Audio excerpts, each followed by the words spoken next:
안녕하세요. 미국 주식 성공 투자로 여행을 원 없이 다니고 싶어하는 욕망덩어리 미국 주식 인간 지표입니다.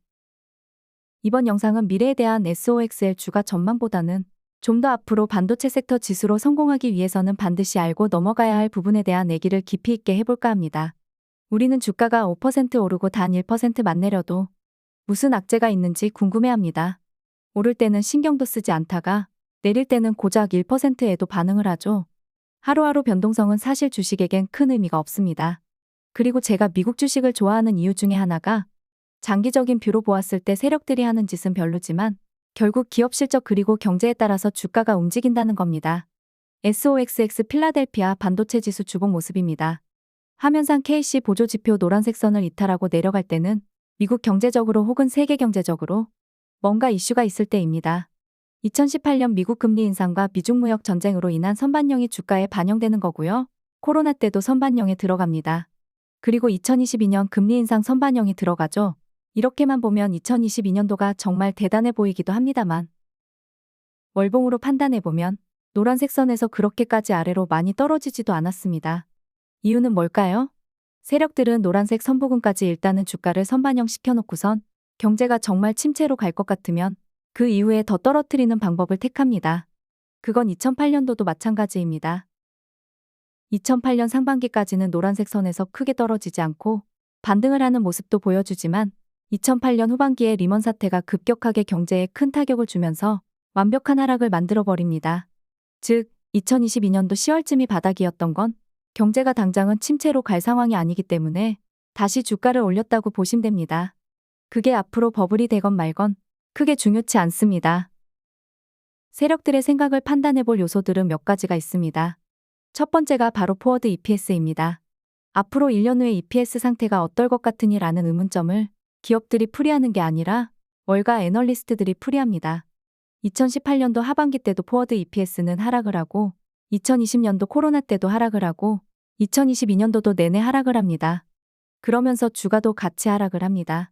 여기서 좀 더 전 세계적인 부자들이 생각하는 달러 인덱스에도 답이 있습니다. 세계에서 제일 돈을 많이 버는 애들은 주식도 아니고 옵션도 아닌 한치기를 하는 세력이라고 합니다. 환율은 신의 영역이라는 말이 나올 정도니깐요. 아무튼 달러 인덱스가 올라갈 때는 기가 막히게 주가에는 악영향을 줍니다.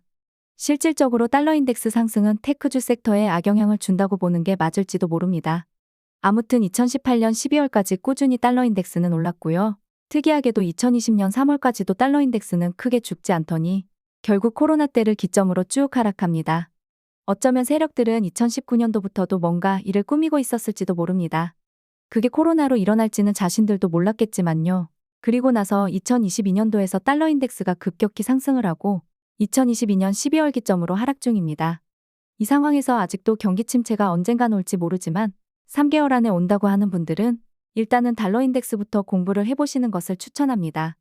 달러 인덱스가 월봉 기준으로 다시금 추세가 위로 올라간다면 이제 슬슬 주식은 어느 정도 정리하는 수순으로 이어가면 됩니다.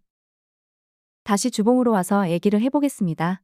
현재 경제 상황상 그렇다면 주봉에서는 노란색 선 7월 18일 기준으로 440달러를 깨진 않을 거다라는 전제가 깔리고 현재 주가 대비 잘해야 마이너스 17% 정도가 세력들이 겁을 줘서 내릴 수 있는 최대치라고 봅니다. 물론 3배수 SOXL이라면 마이너스 50%도 가능합니다. 그러지 마. 이걸 일봉으로 보면 주봉보다는 조금 다르겠죠. 조정장일 때는 노란색 선 아래로 쭉쭉 밀립니다. 눌림목일 때는 노란색 선에서 크게 이탈하지 않죠. 맨 아래 EWO라는 보조 지표에서도 확연하게 차이를 알 수가 있습니다. 그런데 일봉에서는 이러한 KC 보조 지표 노란색 부근까지 오는 경우가 운이 나쁘면 3개월에서 4개월 만에 올 수도 있다는 점입니다.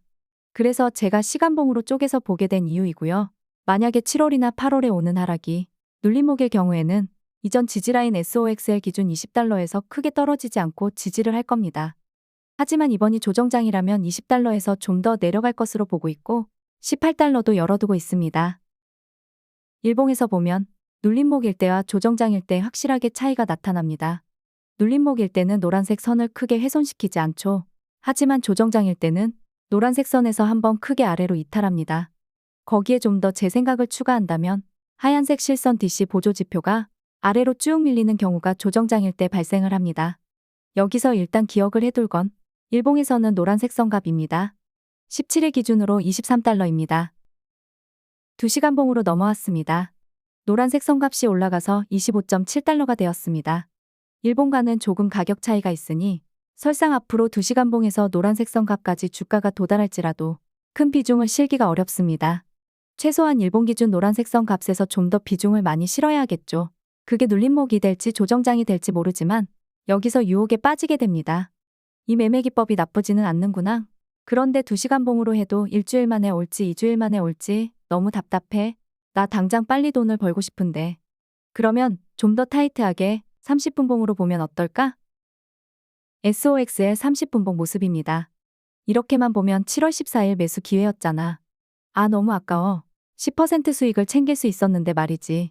정말 내가 현금 비중 잘 관리할 자신이 있다면 30분 봉으로 보던 15분 봉으로 시간 봉으로 보던 크게 의미가 없습니다. 이미 그런 멘탈을 가지신 분이라면 성공 투자 가능하실 겁니다. 다만 일반적인 분들은 30분 봉으로 매수 기회가 왔다고 할지라도 추가적인 다이렉트 하락을 견디는 게 쉽지 않습니다.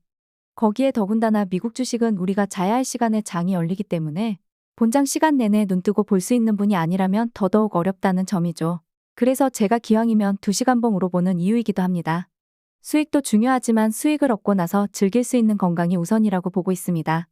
당장 오늘 주가가 올라갈지 내려갈지 알 수 없지만 확실한 자기만의 매수 포지션을 잡는 방법을 꼭 찾으시길 바랍니다. 구독과 좋아요, 알람 설정은 무료입니다.